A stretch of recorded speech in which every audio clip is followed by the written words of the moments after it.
So we were inspired by a number of companies which actually operate remotely. And from the Tim Ferriss book, that's really the Bible for a lot of early stage and younger entrepreneurs. Now, I mean, I started my business 11 years ago, so I don't really count myself as early stage anymore, but I'm young, I'm 31 years old.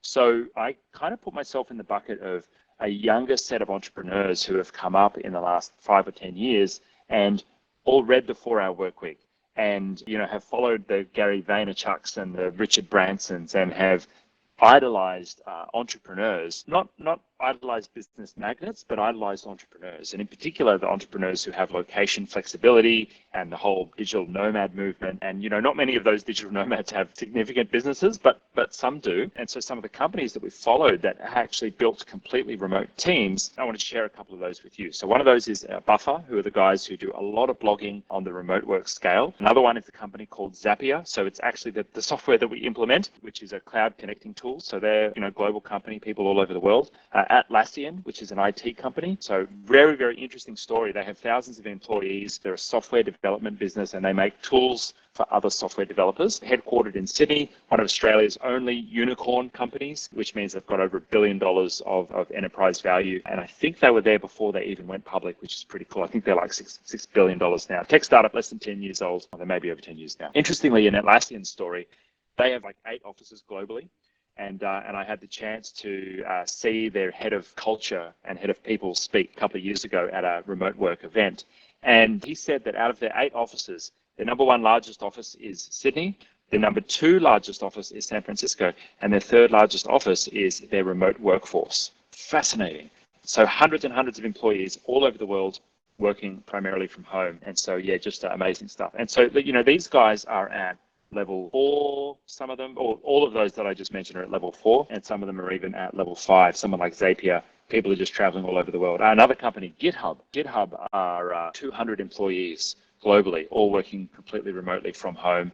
And they were sold to Microsoft for, I think, nearly $1 billion, like some crazy, or maybe it's 200 million, like some crazy amount of money, but all working remotely. So what I've noticed is, I'll share some resources in a moment, but this trend of switching to remote work has been an ongoing trend. The current economic and global situation is accelerating that trend. It's forcing people to be accelerated into that. But the actual trend has been actually ongoing for a while. And what I see as the future of work, and my friend Carl Taylor even had a podcast on the future of work, but the future of work, I think, is going to be that we have people switching to working in distributed teams and companies hiring people in a distributed fashion.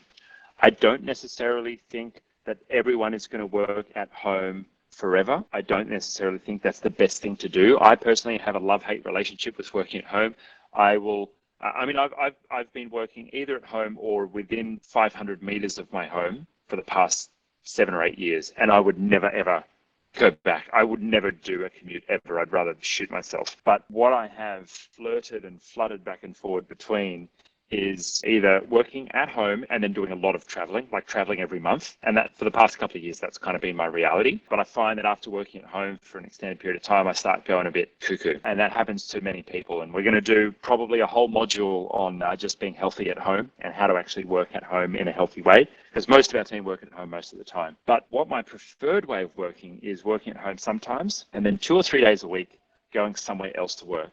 And that might be a co-working space. It might be going and sitting at the beach, might be going for a drive somewhere and, pulling out the laptop. I don't really do the cafe thing. It's not really for me because I spend a lot of my time on meetings. And so I like to have a workspace that's not at home that I can duck out to. Now, can you do that right now?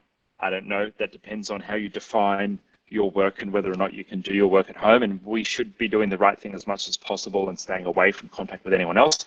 I have the luxury of having access to an industrial warehouse that my partner does some art from here. So I'm not touching anyone else. So maybe I'll have someone to hide away. But where I see the future of work going is something called work hubs. And you can Google this and you can research it if you're interested in it. But work hubs are co-working spaces, but they're not for people running their own businesses. They're people working for different companies. And so if you think about your staff, let's say you're based in Sydney and you have a staff member who's based in Melbourne, and you decided that, okay, well, we want to be productive and we want to work as a remote team, but we don't want to work exactly, from home all of the time.